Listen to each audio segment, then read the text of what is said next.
Hi, in this session, we're going to be talking about path constraints and path deform. Okay, let's say I have an object. It doesn't matter what kind of object it is. Let's say just a box, okay?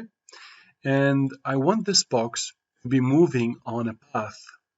So I'm just going to go to create line. Just going to create this kind of line. So I'm just going to do some kind of zigzag. Let's say this is what I want. So it's gonna go in here. I'm gonna go to vertex. I'm gonna select all vertices. I'm gonna right click, including this one. Right click. I'm gonna change them to smooth. Okay. So now they are smooth curves, but as you can see, they're a bit jagged. So I need to add more interpolation to them. So I'm gonna add more interpolation. So as you can see, the more interpolation I add, the smoother they will be. And I'm just gonna make those curves a bit smaller, something like that. Great. Now, I'm done with the curve. I have this lovely curve, and I want this box to be animated on this curve. So I'm going to select the object.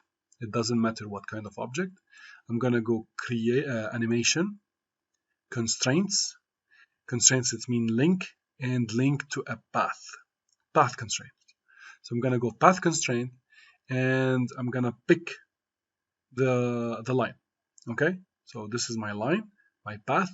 Click on it, and it will jump to it. As you can see, if I go animate, constraint, path constraint, and I can see a small video that will show me, for example, I'm path constraining this airplane to this curve, which is great.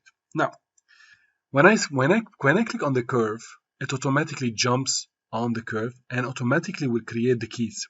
A key on the beginning of the timeline and a key on the end of the timeline, regardless on how much or how big or how small the timeline is.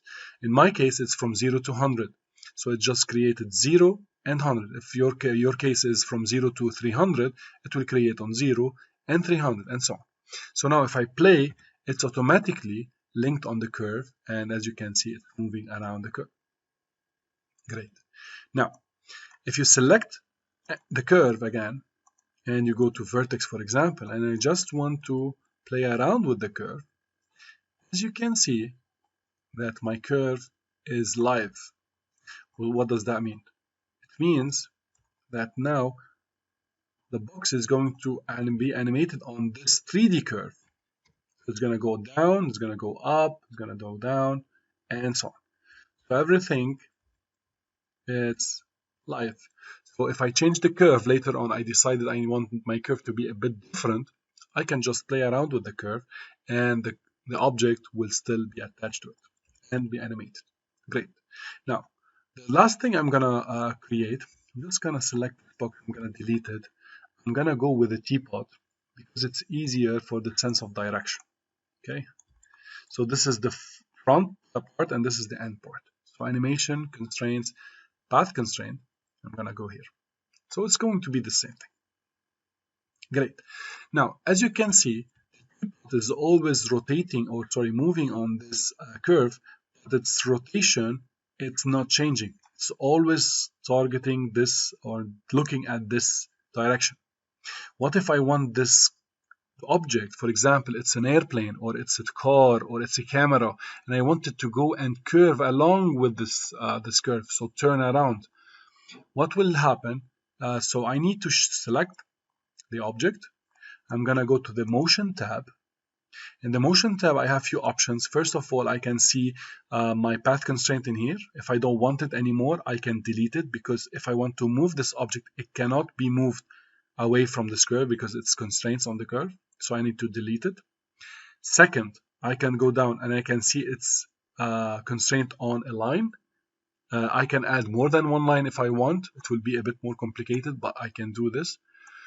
And the third thing I need to care about is the path options. First of all, I have the along path, which is basically the percentage, the coverage of this curve.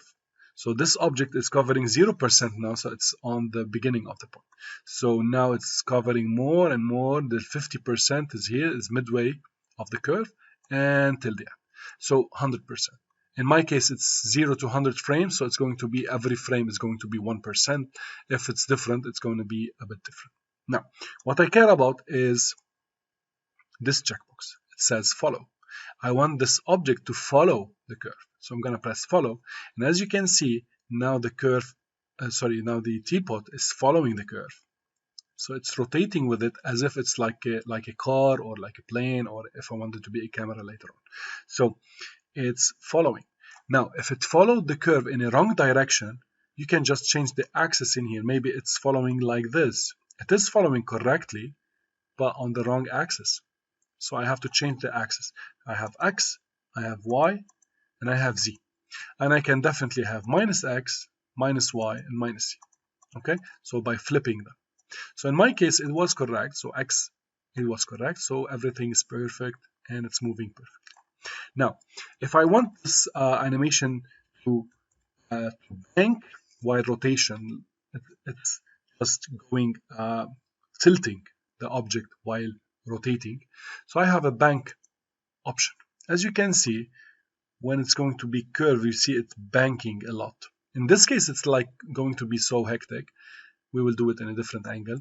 So when we have something more subtle curve, but this is technically banking. So, and I can change the amount of the bank I want. So let's say in this case, I just wanted to bank maybe 0.1, maybe less even, because it is really harsh curves. As you can see, it banked a little bit on the other side and this side, and now this side, just a little bit, as you can see. See, it's banking a little bit because the curves are so tight, so it will look awkward. That's perfect. So that's basically what I care about. So now I can constrain any object to a curve and make it follow the curve. Now, I'm just going to keep the curve. I'm just going to delete the object. Okay. I'm just going to get a box or a cylinder or whatever. Okay, let's say this box. And I'm going to add segments to it on the height segments, like really a lot of segments. The maximum is 200. I can add more if I want to add edit poly and do some smoothing to that. I can definitely add more, but the maximum is adding 200 segments. I think it's fine. So this is a box. I'm just going to go to modify, and I'm going to add something called path deform. So I added a path deform modifier, and I'm going to put the path inside the modifier. So path, this is my path. Click on it. It will jump somewhere, I don't know where, as you can see. You have to press move to path, and it will be on the path. Perfect. Now this box is on the path. I have few options in here. I have the percentage, so I can animate this box on the curve. As you can see, it's a different type of animation. It's deforming on it, such like a skin snake or maybe a ribbon or whatever. I can stretch it, so I can animate it from 0 to whatever if I want. And I can do also a rotation to that. I'm going to get closer. So I can animate rotation and twisting, as you can see. So it depends what exactly you want. For example, let's say I want to start, I'm going to do a quick animation like this. This is my view. I want this object to start from here, from -15. So I'm going to auto key this. On the 0 frame, I want it to be here. And on the 100 frame, I want to stretch it to go out. And at the same time, I'm gonna twist it, or maybe it is already twisted, so I'm just gonna add more twist to it. That's it. So now I can just hide the shapes. So I'm gonna have this kind of effect. I'm gonna press F4, I'm gonna press G, so I'm gonna have this. As you can see, it's rotating, it's technically twisting. In my case, maybe I don't want the twist, I didn't like it, so just work around with the twist. I don't want twist to be visible, so I'm just gonna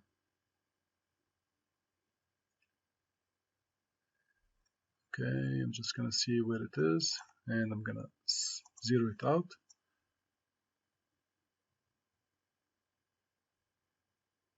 Okay. So I don't want to animate, technically I just animated on that, but it's fine. I mean, maybe I want something to be on the twist, or maybe I don't want a twist, I just want a scale, or just a percentage. So I can just animate those if I want, or maybe model them if I want a model to be something like that with a different shape. But definitely I can use loft using the modeling, as I've talked about this in the modeling part.